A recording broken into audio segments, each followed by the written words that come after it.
C'est un ensemble de textes qui réglementaient l'esclavage dans les colonies françaises. Le Code noir.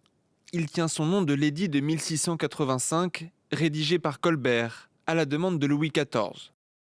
Le texte assimile les esclaves à des meubles et préconise des châtiments corporels. Bien que l'esclavage ait été aboli en 1848 en France, le Code noir n'a jamais été abrogé. Une proposition de loi a été adoptée en ce sens à l'unanimité en commission des lois la semaine dernière. Elle sera examinée ce jeudi à l'Assemblée nationale. Un acte symbolique certes, mais avec un aspect mémoriel fort pour l'auteur de la proposition de loi.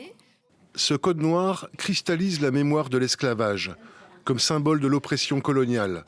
Son absence d'abrogation expresse, ressentie comme une blessure supplémentaire, appelle une réponse à la hauteur des attentes de nos concitoyens.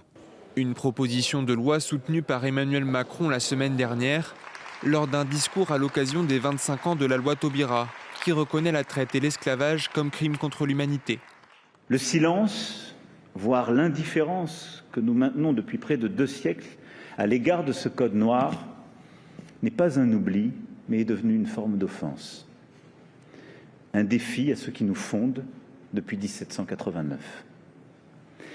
C'est pourquoi je demande au gouvernement de faire sienne la proposition de loi visant à abroger le code noir.